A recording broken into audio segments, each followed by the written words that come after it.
close with Peter and Chantel Howard of Heroic Families. Welcome to Voice of the Vatican, Peter and Chantel. Thank you, Ashley, for having us on the show. It's a great privilege for us. What is the Heroic Families Apostolate? Heroic Families is a response to the attack against the family today. Its purpose is deeply personal to us because we've gone through a lot of challenges and trials in our marriage and in our family. And we realized that we're not alone, that there are many other families out there who are experiencing such trials. And they are hungering for purpose, for spiritual direction in their lives, for healing is a major one. And also just they're hungering for an invitation to participate in a heroic way in the new evangelization. Yes, this has just been a bit of a dream for us for a long time. And especially for me as a young girl, I decided very early on that I wanted to be involved in ministering to the family. So it's been a great adventure for us to take our family on the road as a missionary family. And it's not easy, it's very challenging, but it is our attempt at giving our small gift to the Lord. And we know that if one family can step out and seek to embody that life of living faithfully and living that heroic call, that it'll inspire thousands of others. So we're not the perfect example, for sure. We have many challenges along the way, but we know that the Lord has called us and that He will equip us as we go. I would say simply this: the purpose for Heroic Families is to set families free from the bondage of the world so that they can be leaders and innovators for the new evangelization. What inspired you to begin the mission of Heroic Families? Going back to my childhood, I had a very powerful family experience, and our family life was one that just inspired in me the desire to serve and the desire to help reach other families. And when we got married, it took the Lord about 12 good years to prepare Peter to come on board and to see the light. But in all seriousness, it really stemmed from our own family, just the challenges in our marriage to be kind and thoughtful and to persevere in living the gospel on a daily basis. And at the same time, Peter's theology degree and my passion for ministry, it just was a beautiful coming together in the end. And I wrote a book about 6 years ago called The School of the Family, The Renaissance of Catholic Formation. And I kind of tried to force the issue. We're going to do family ministry. And the Lord had to really temper my heart and help me to wait to follow the leadership of my husband. And so this initiative, Heroic Families, really truly has been something that was a great inspiration from Peter and led by his willingness to pack us up and take us on the road. Well, that was a big surprise. It was the fact that I was like, we're going to take this on the road. So she was shocked just first in that, oh my gosh, my husband's he's talking about doing family ministry, and then he's like, I want to put everything aside and take our family on the road. So she knew that something was going on, and it was a confirmation that really God is behind this, because I'm really the last person who ever would have done something like that. So yes, that's work of the Spirit. That's right. Why is the message of Heroic Families important for our world right now? Well, I think all we have to do is look around what's going on in the world right now. Things are rapidly shifting. Something simple major, I should say, like England leaving the European Union. In America, there's attacks against, just what's truth. We've got gender ideologies, all these things going on. There's really, I don't want to say a no-brainer to realize the importance of fighting for the family, but as soon-to-be Saint Mother Teresa said, the need is the call. And when John Paul II says, as the family goes, so goes the nation, and then the world in which we live. Well, if the world is changing and nations are changing, the direction that they go is going to be dependent on what direction the family goes. So that's the focus. If we get the families, we get nations to be strong again, and then we have a world that we can lead back to Christ, and they're starving for that. One of the things that has really inspired us is John Paul II's words where he says, it's time that the daily become heroic and the heroic become daily, which is one of the reasons why Heroic Families make so much sense, because it is It's just this, it's time for us to help families and equip families with the practical. How do you pray the rosary and live the life of the sacraments and incorporate the lofty theology of the church in the home? And how can we really make that tangible and practical and then go out? So, I think that the time is right, and I think that families are hungering, and the church is ready to support families and being involved in carrying that message. What have been the fruits of your mission? I think every person we have met on our trip has been a fruit. Sometimes we go in thinking one, having one idea in our mind and what this trip or this retreat's going to be, and we think of it maybe perhaps from an organizational standpoint. Then we meet somebody and we're like, that's why we're here. And we're being ministered to because we realize, as I said earlier, just families are waiting. They're waiting for a message of hope. And we may say something that we don't even remember, and they say, the one thing that you said is the one thing I needed to hear. But it could be something such as, I've been angry and I never wanted to talk about that, and it's affecting my marriage, it's affecting my family. So every person we've met along the way has been a beautiful fruit for us. Yeah, I think one of the big fruits of our ministry is simply that families have the courage to talk about their challenges because we're willing to put ourselves out there. And so they can come to us and say, oh my goodness, we were this perfect family from the outset, and we had to hold our appearances for everybody. And you showed us that it's okay for us to be vulnerable and to encounter the patient mercy of God and be real about it. And so I think that's one of the beautiful things. And one young couple came to us, and his words, we were eating a bowl of spaghetti together, and he just said, from the encounter of the event that we gave, he said, you straightened out our spaghetti. And I just loved that as an analogy, and it was just beautiful. They chose to open themselves to life again. They chose to step out and begin to walk in the ways that the church highlights for us. So simple fruits like that. And of course, the many, many families that have showed us that we're not alone. And if that's one message we can share, you're not alone.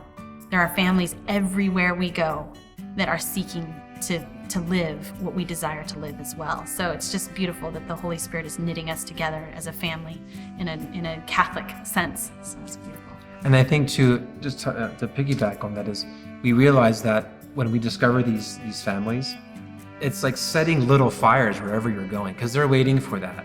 And that's the exciting part. Then you see a family saying, we've always thought about going on the road.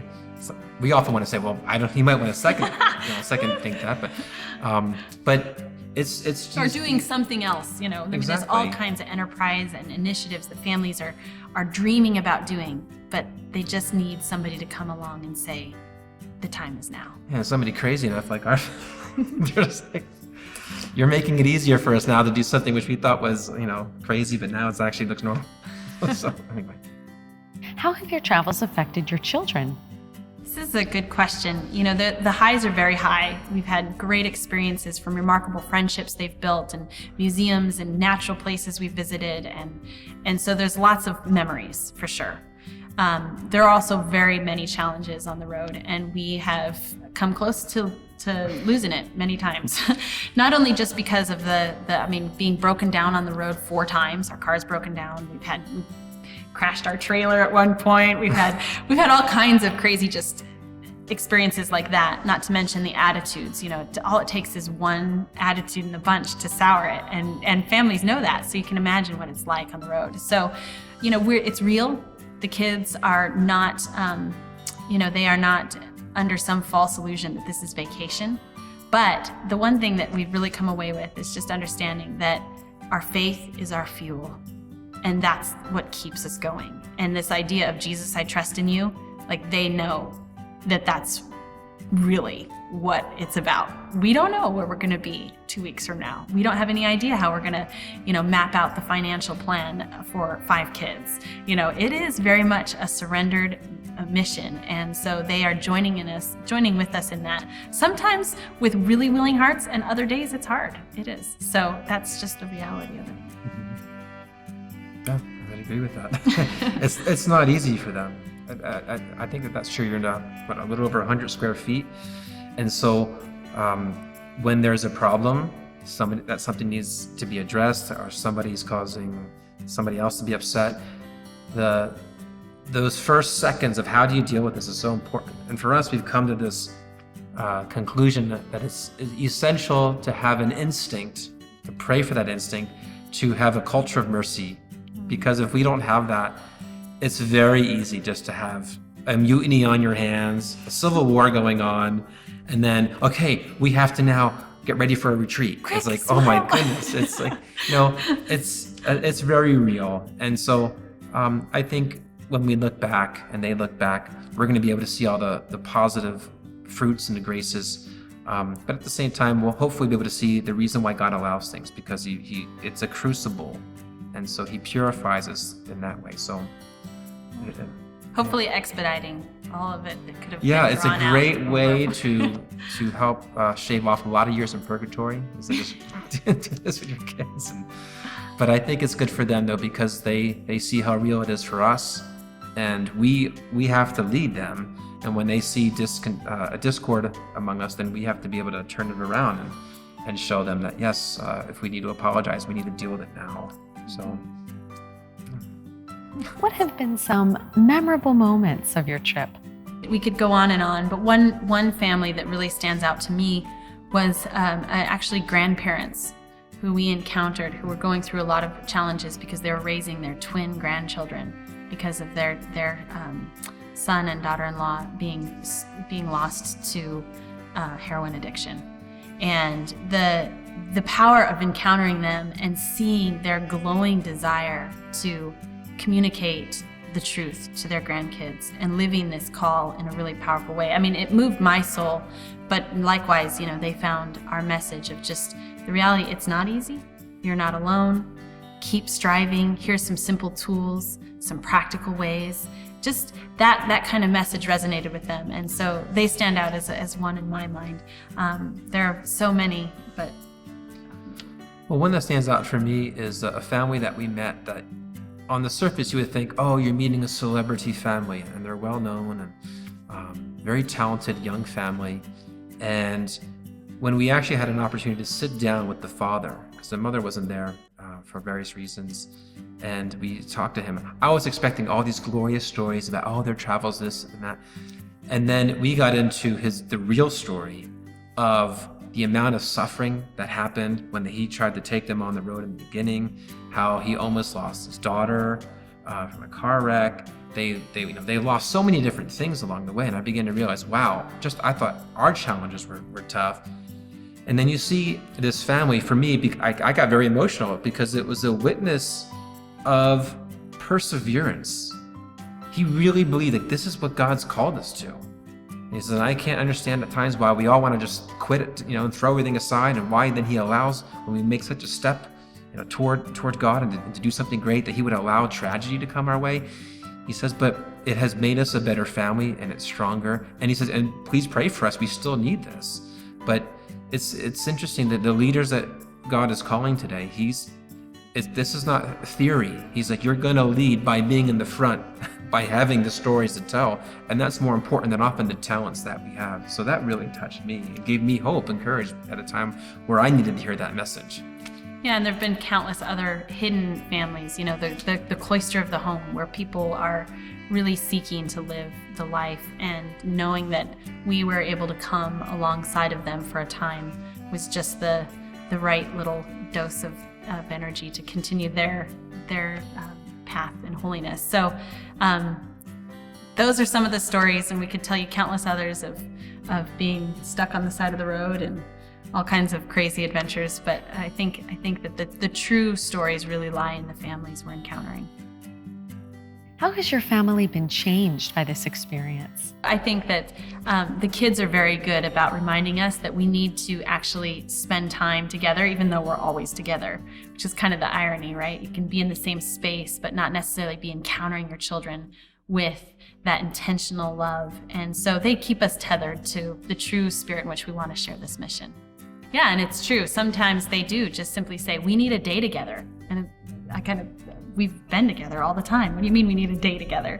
But we really do just need to sometimes step back and spend a day having a picnic, going for the adventures, because ministry on the road can really be taxing.